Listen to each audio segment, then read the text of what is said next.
जिंदाबाद जिंदाबाद। अभी तो ये लड़ाई है, आगे और लड़ाई है, अभी तो ये लड़ाई है। आगे और लड़ाई है। बहुत बहुत धन्यवाद। हेलो साथियों, आज हमारे संघर्ष को 41 दिन हो गए हैं। साथी भी हमारे सोच रहे होंगे कैसे जिद्दी हैं, 41 दिन पूरे ठंड में कटवा दिए।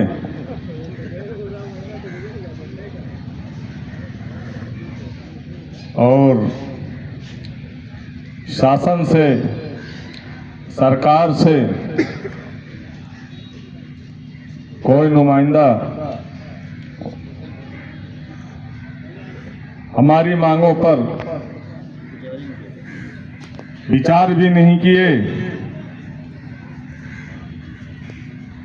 एक भी मांगों पर शासनादेश भी नहीं निर्गत किए, सस्पेंशन भी कर दिया, स्थानांतरण भी कर दिया, वेतन भी रोक दिया, लेकिन अभी भी ये लोग डटे हुए हैं। 2 दिवस से अभी हमने जो गेयर बदला है, स्मारक से संबंधित अनुरक्षक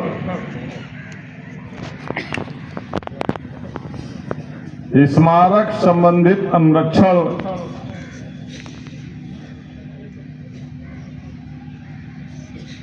से जुड़े हुए जो भी घोटाले हुए हैं,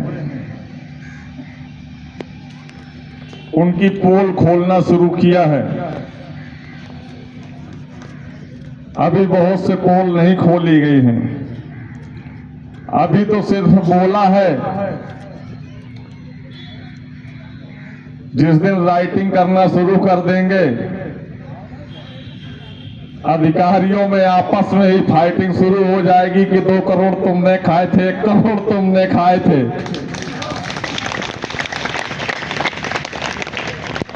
मैंने तो एक 20-50 का प्लाट ही लिया, तुमने तो वहां 1 बीघा खेत भी लिए हैं। अभी ये आपस में लड़ना शुरू हो जाएंगे। क्यों? क्योंकि जो अनुरक्षण से संबंधित जो भी कार्य होते हैं, जो भी बजट पास होता है,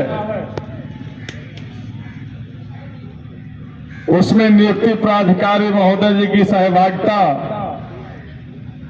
स्मारक समिति अध्यक्ष महोदय जी की सहभागिता, लखनऊ विकास प्राधिकरण महोदय, सचिव महोदय, स्मारक समिति मुख्य प्रबंधक महोदय जी की सहभागिता, प्रबंधक प्रशासन की सहभागिता, सहायक प्रबंधक की सहभागिता, वित्त प्रबंधक की सहभागिता, परिक्षेत्र प्रबंधकों की सहभागिता, अनुभाग व्यवस्थापकों की सहभागिता, अनुभाग सुपरवाइजरों की सहभागिता। कौन कौन बचेगा उसमें? कोई नहीं बचेगा। मिस्त्री बच जाएंगे भैया। हम चाहते हैं कि राइटिंग करने पर मजबूर ना करें। 2011 से हिसाब मांग लिया और 2023 तक का आप लोग हिसाब नहीं दे पाओगे। प्रतिवर्ष अगर 100 करोड़ के बजट मेंटेनेंस के बजट का हिसाब मांग लिया जाएगा तो 1300 करोड़ का हिसाब कैसे दे पाओगे तुम? जिस प्रकार से आप ईमानदारी का जो हमारे वेतन से 10% की कटौती की है उसका हिसाब नहीं दे पा रहे। उस पैसे को हमारे खातों में नहीं जमा करवा पा रहे। जो 1300 करोड़ रुपया डकार गए मेंटेनेंस के नाम पर, उसका हिसाब कैसे दोगे? शुरू करवा लो। तमाम वो ठेकेदार आपके तैयार होंगे बना करके देने वाले बिल कि हाँ हमने आपका यहां पर काम किया, हमने यहां पर काम किया। तो ठेकेदार भी ऐसे लिख करके देने वाला नहीं है कि मैंने आपके यहां इको गार्डन धरना स्थल पर 2 करोड़ रुपए का काम किया, जब वो भी 50 लाख लेगा तभी लिख करके देगा, ऐसे लिख करके नहीं देगा आपको।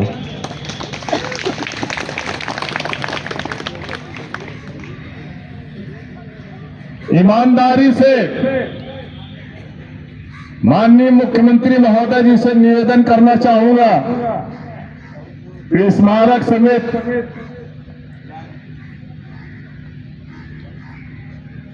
2011 से 2023 तक जितना भी बजट अंगरक्षण से संबंधित दिया गया है, एक अच्छी एजेंसी के द्वारा जो निष्पक्ष जांच करती हो,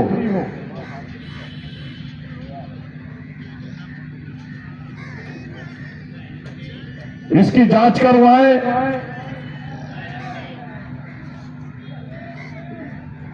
इन संबंधित अधिकारियों की आय से अधिक संपत्ति की जांच करवाई जाए इनकी।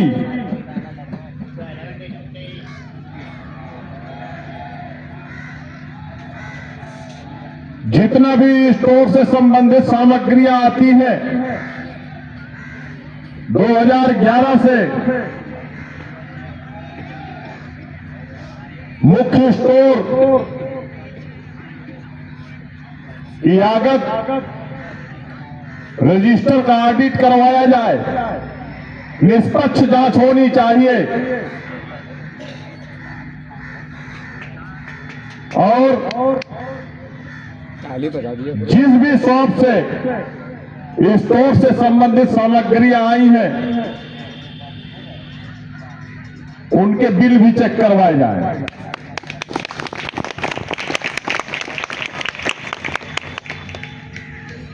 किसी भी समय जांच टीम के द्वारा इनके घरों से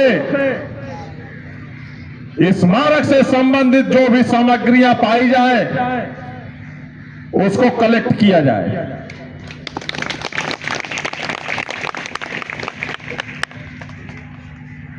इनके मकानों पर स्मारक से संबंधित जो भी वायर, इलेक्ट्रिक से संबंधित स्विच, बल्ब पाए जाते हैं, इनका मकान सीज करवाया जाए।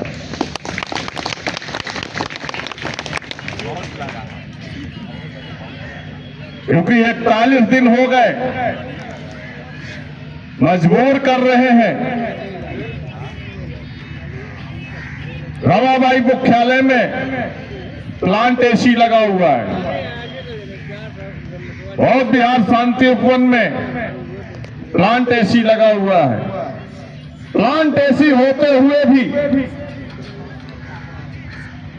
इन लोगों को अपने पर्सनल रूम में एक सेपरेट एसी चाहिए, वो भी स्मारक समिति के पीआई के पैसे से लगवाना है इनको।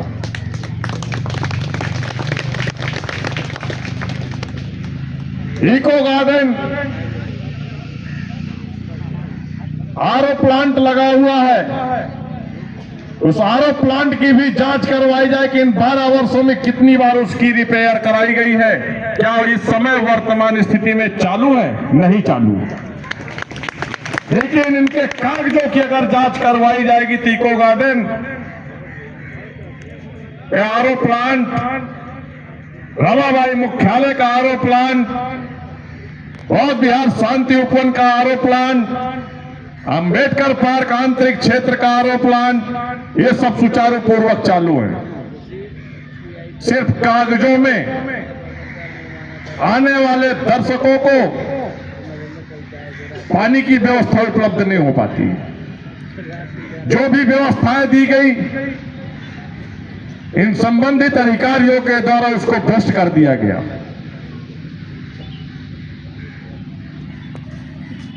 इनसे पूछा जाए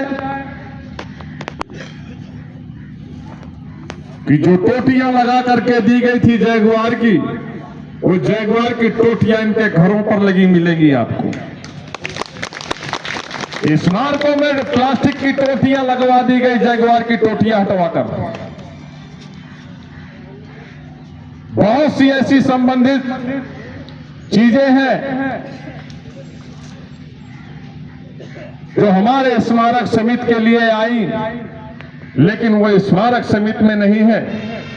यहां तक कि कुछ अधिकारियों के द्वारा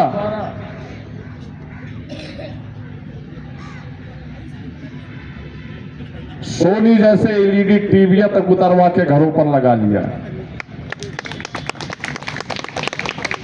शर्म आनी चाहिए तुमको। जो व्यवस्थाएं ऑफिसों के लिए दी गई थी, उन व्यवस्थाओं को बाधित करके आप अपने स्वयं के आवास पे लेना चाहते हैं। हम निवेदन करना चाहेंगे माननीय मुख्यमंत्री महोदय जी से कि इसकी जांच करवाई जाए और निष्पक्ष जांच हो। उस टीम में स्मारक समिति से हमारा भी नाम डाला जाए, विमलेश वर्मा जी का भी नाम डाला जाए, विवेकानंद तिवारी जी का भी नाम डाला जाए। टीम में 5-6 लोगों की ऐसी हमारी भी टीम गठित की जाए जिससे हम निष्पक्ष जांच करवा सके उस पर।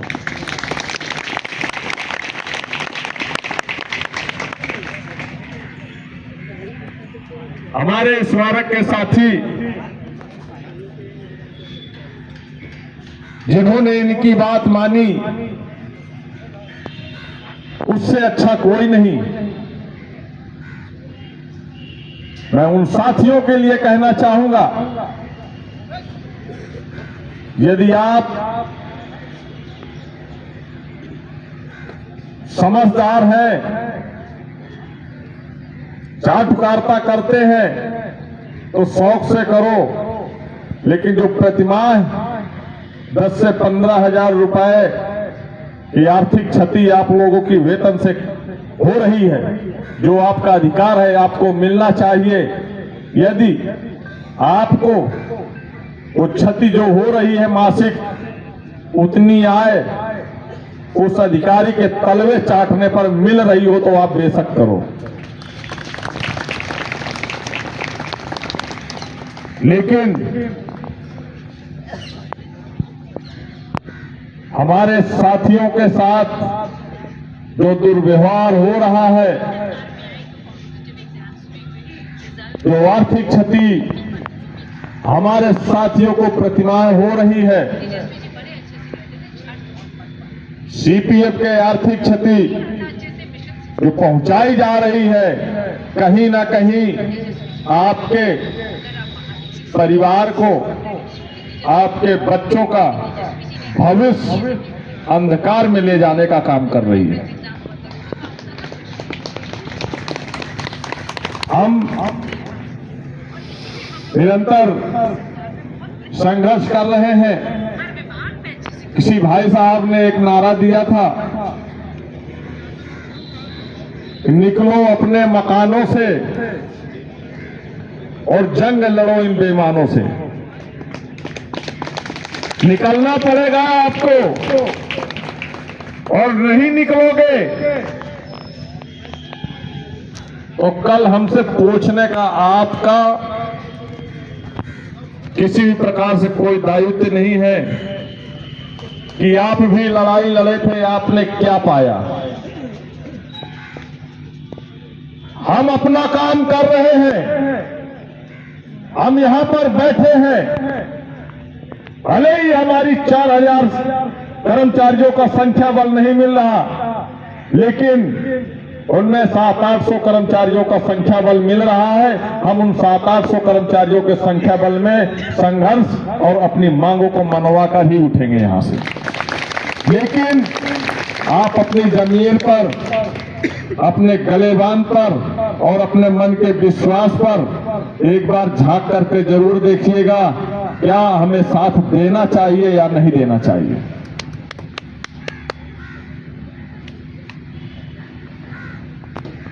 यह भी बताना चाहूंगा,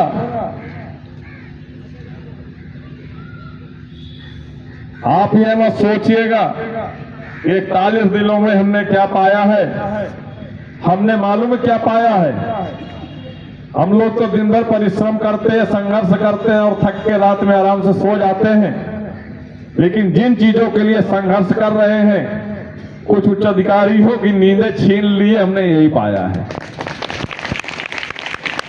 वो सो नहीं पा रहे हैं सुकून से, दिन रात वो हमारे बारे में ही सोचते हैं। हम उनका शुक्रिया अदा करेंगे, वो अपने बारे में कम, हमारे बारे में ज्यादा सोचते हैं। इसलिए नींद छीनी है तो वो अधिकार भी छीन लेंगे जिन अधिकारों से हमें 12 वर्षों से वंचित रखा है। हम वो अधिकार भी छीन लेंगे। नींद अगर छीन गई है तो अधिकार भी छीन लेंगे। हम ये 800 करोड़ का बैनर लगा हुआ है, ये 800 करोड़ के लिए भी मुख्यालय में विभागीय संबंधित अधिकारियों के दिलों में हलचल पैदा है, क्योंकि शासन ने जवाब मांग लिया कि ये 800 करोड़ का घोटाला कैसे हो गया। अब ये जवाब नहीं मिल रहा इनको, ये जवाब नहीं मिल रहा। ये किसकी देन है? आप ही लोगों की देन है। ये आप ही का पैसा है, आपकी मेहनत की कमाई है। तो आपने ईमानदारी से अपने वेतन से 10% की कटौती कराई है, ये वही पैसा है 800 करोड़। ये पैसा हम अपने खातों में जमा करवा कर ही दम मानेंगे।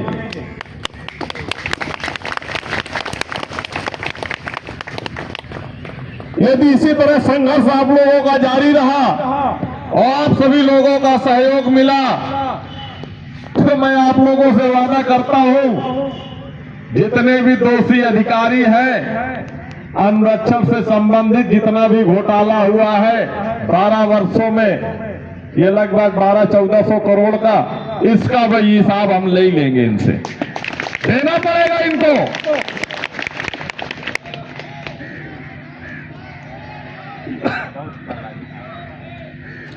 देना पड़ेगा इनको, क्योंकि ये हमारा अधिकार है।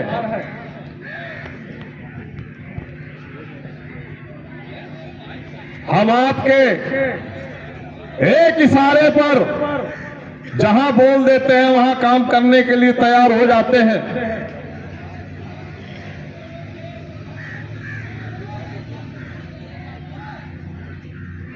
आप कहीं भी भेज देते हैं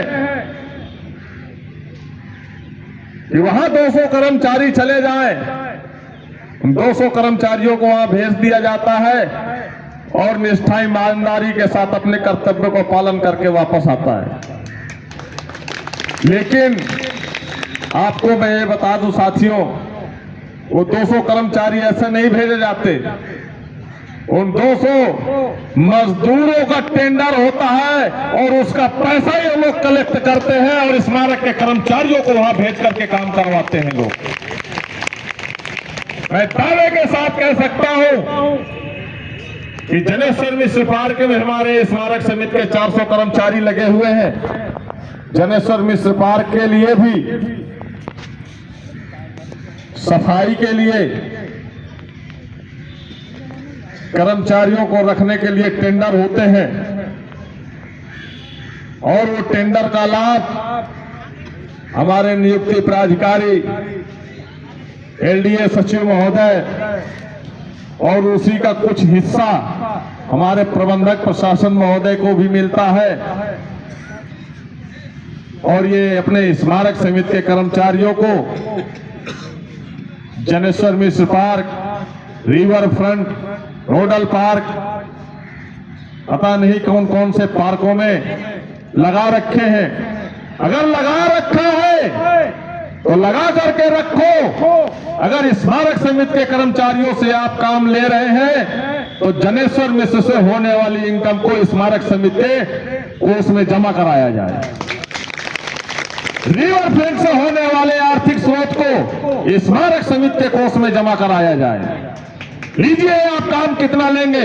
हमारे स्मारक कर्मचारी कमजोर नहीं है, लाचार नहीं है, मजबूत आए हैं, काम करेंगे, लेकिन उनको दाम भी दिया जाए।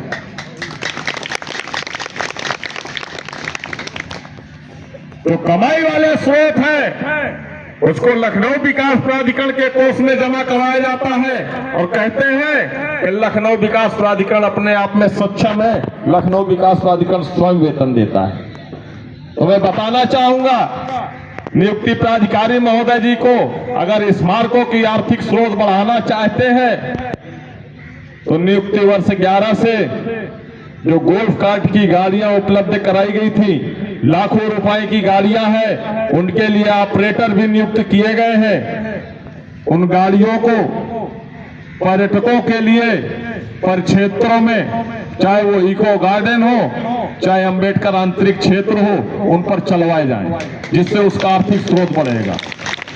स्मारक समिति में 250 कर्मचारियों का हाउसकीपिंग स्टाफ नियुक्त किया गया है। कुक वेटर से लेकर के वीआईपी रन, सफाई कर्मी, डाइनिंग टेबल सफाई कर्मी, वेटर, सुपरवाइजर, व्यवस्थापक। जिस चटोरी गली को आपने प्राइवेट लोगों को टेंडर में उठा दिया है, उनसे एक मोटी रकम लेकर के बाहरी लोगों को दे दिया है, उस चटोरी गली को स्मारक समिति के खाते में से चलवाया जाए। आर्थिक स्रोत बढ़ जाएगा स्मारक समिति का। अंबेडकर आंतरिक क्षेत्र में अंदर कुछ कैंटीनों की व्यवस्थाएं कराई जाए जो पैकेट से उपलब्ध हो। अगर आपको यह डर है कि स्टाफ खा जाएगा तो जो लिक्विड है, पानी की बोतल है, जूस है या और भी चीजें हैं, खान पान की सामग्रियां जो पैकेट में उपलब्ध होती है, उन सामग्रियों को आंतरिक क्षेत्र में एक कैंटीन की व्यवस्था कराकर 2-3 जगह ऐसी स्टॉल बनवाए जाए जहां से उससे आर्थिक स्रोत बढ़ सकता है। पर डे की इनकम मिनिमम 50,000 रुपए बढ़ जाएगी एक कैंटीन से। इको गार्डन में भी 3-4 ऐसी व्यवस्थाएं की जा सकती है। आने वाले पर्यटक को अंदर पानी ढूंढना पड़ता है और पानी की व्यवस्था नहीं होती है, वो बाहर की दुकानों से लेकर के जाते हैं। ये जितनी भी बाहर दुकानें लगी हैं, 10-20 दुकानें लगी हैं, ये ऐसे दुकानें नहीं लगती। ये परिक्षेत्र प्रबंधक का महीना बना हुआ है। एक दुकान से 5,000, दूसरी दुकान से, जिस प्रकार से दुकान होती, किसी दुकान से 5,000, किसी दुकान से 10,000 रुपए महीना लिया जाता है। अगर सुपरवाइजर व्यवस्थापक की मर्जी के यहाँ दुकानें नहीं लगती। ठीक कंडीशन आपके आंतरिक अंबेडकर पार्क क्षेत्र की है, वहां भी यही व्यवस्था है। अगर यकीन नहीं है तो जो वहां पर दुकानें लगी है उन्हीं से पूछ लो जाकर के कि भैया कल से मुझे भी दुकान लगानी, यहाँ की क्या व्यवस्था। वो खुद बता देगा कि भैया 10,000 रुपया महीना भावना सिंह को हम देते हैं।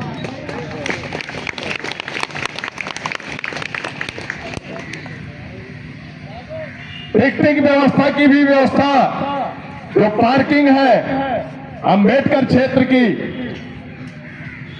वहां भी किसी अपने जासूस को लगा करके देख लीजिएगा महोदय। मैं पूर्ण विश्वास के साथ कहता हूं, एक ही टिकट 10 गाड़ियों में चिपकता है। ऐसे नहीं वो लग्जरी गाड़ी से घूमती हैं, वो व्यवस्थापक है, कोई बहुत उच्च अधिकारी नहीं है कि वो लग्जरी कार से घूमे। इसकी इनकम 40-45 हजार हो तो 40-45 हजार में जिस हिसाब से एक अधिकारी होता है, तो मुझे नहीं लगता कि वो अपने पद के हिसाब से अपने आप को मेंटेन कर ले। जिस हिसाब से वो पोजीशन पे होता है, वो उसी हिसाब से उसके खान पान भी होते हैं और उसी हिसाब से उनके बच्चों की व्यवस्थाएं, शिक्षा वगैरह, पहना ओढ़ाव भी होता है। तो मुझे नहीं लगता कि इतने में उनकी भरपाई हो पाएगी। वो सुपरवाइजर से पूछिए जो किया गाड़ी की चाबी डाल करके घूमते हैं, जिनकी 29,000 रुपए तनख्वाह हो, वो किया गाड़ी में कैसे घूम सकता है।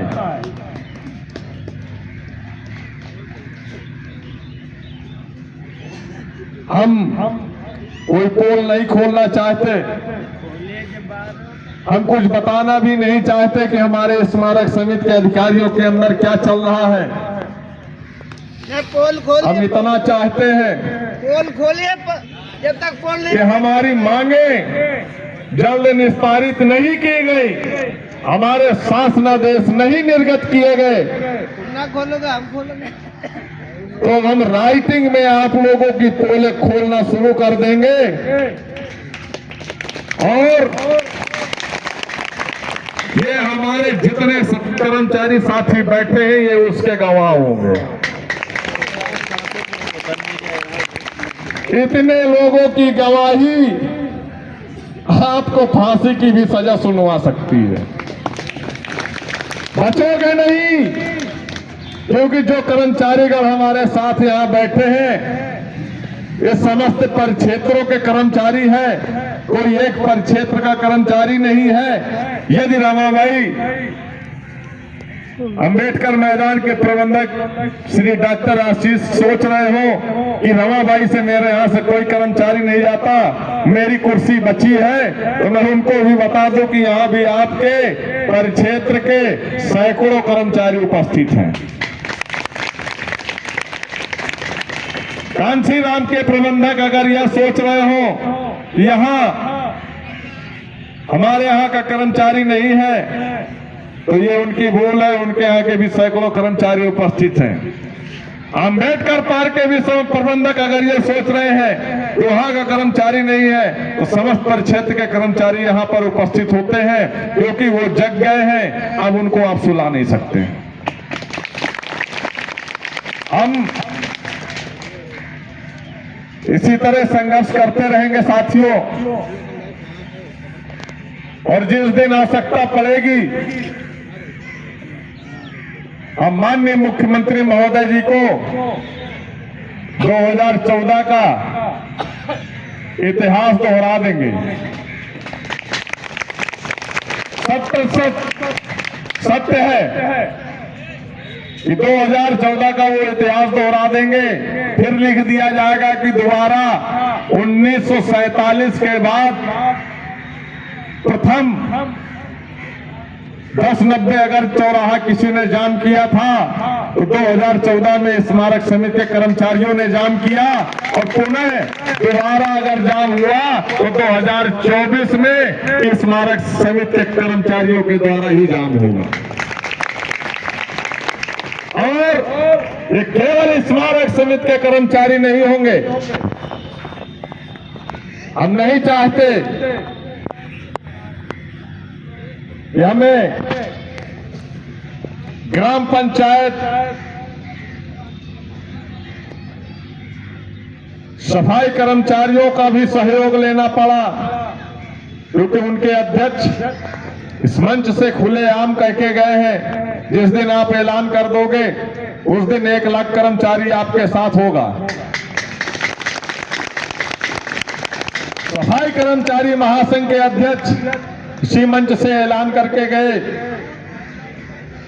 कि प्रदेश का हर विभाग का वो सफाई कर्मचारी आपके साथ खड़ा होगा जिस दिन आप ऐलान कर देंगे। अगर पार्टियों की बात करूं तो हम पार्टियों का सहारा नहीं लेना चाहते,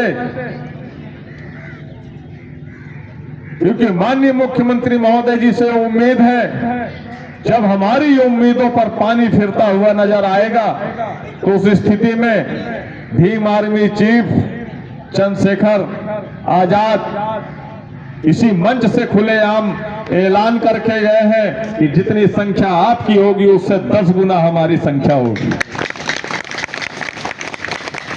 सोचिए, विचार करिएगा नियुक्ति प्राधिकारी महोदय,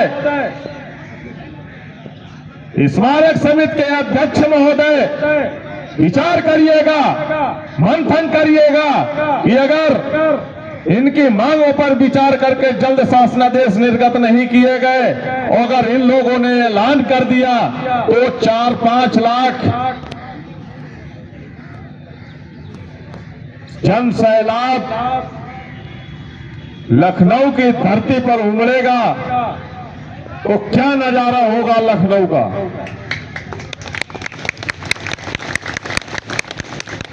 सारी की सारी व्यवस्थाएं बाधित हो जाएंगी, रोडें अस्त व्यस्त हो जाएंगी।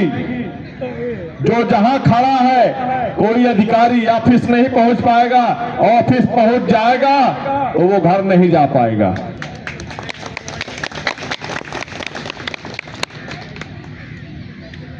हम कब करोगे? वो स्थितियां लाना नहीं चाहते, क्योंकि यशस्वी मुख्यमंत्री हैं और हमें पूर्ण विश्वास भी है कि जल्द ही हम लोगों की मांगों पर विचार करवाएंगे और उन संबंधित अधिकारियों को निर्देशित भी करेंगे।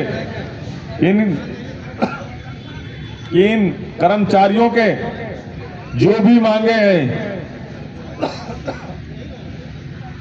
उन मांगों पर शासनादेश निर्गत कर दें और जाकर एक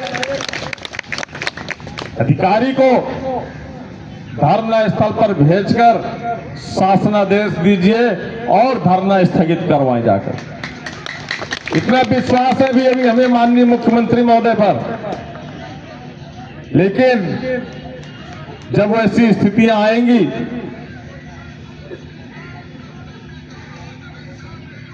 तो विचार करने पर विवश किया जाएगा तो अवश्य फिर विचार करना ही पड़ेगा, कर लो भैया, क्योंकि क्या विवश करेंगे यार? समय नजदीक है। 2024 का लोकसभा चुनाव माननीय मुख्यमंत्री महोदय जी को बताना चाहूंगा, स्मारक समिति से 1400 से 1500 कर्मचारी निर्वाचन का कार्य बीएलओ और सुपरवाइजर के रूप में कर रहे हैं।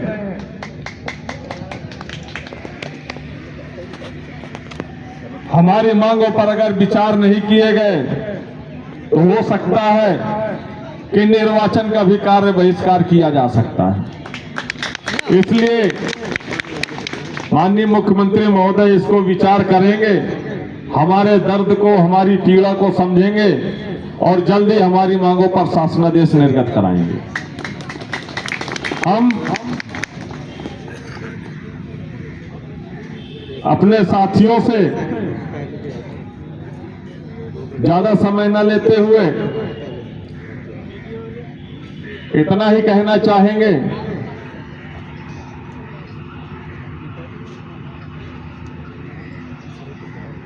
इसी तरह संघर्ष अपना जारी रखें,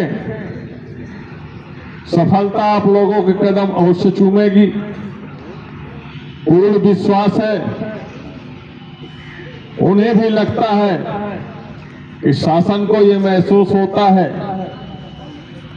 देखना है, निर्गत तो करना ही है, 2 दिन और टाल लो, शायद ये टूट जाए, फिर 2 दिन बाद सोचते 2 दिन और देख लो, शायद ये टूट जाए, इसी विश्वास में आज 41 दिन हम पार कर लिए हैं। लेकिन आपको सोचना नहीं है, आपको शासनादेश निर्गत करना है, क्योंकि हम बता दें आपको, हम उसी बैनर तले बैठे हैं।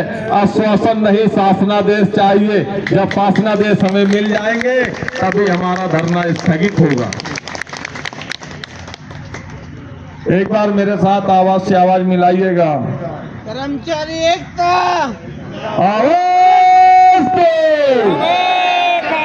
आवाज दो, कर्मचारी एकता,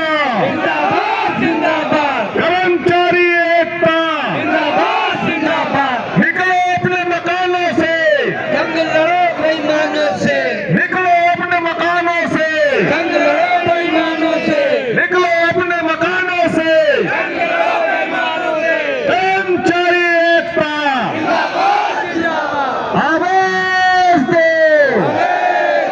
आवाज दो, हमारी मांगे पूरी हो, पूरी हो, हमारी मांगे पूरी हो, चाहे जो मजबूरी हो, हमारी मांगे पूरी हो, चाहे जो मजबूरी हो, आवाज दो, आवाज दो, कर्मचारी एकता, जिंदाबाद जिंदाबाद, कर्मचारी एकता, जिंदाबाद जिंदाबाद, आवाज दो। खड़े हो जाओ। सारे लोग नजदीक आ जाओ।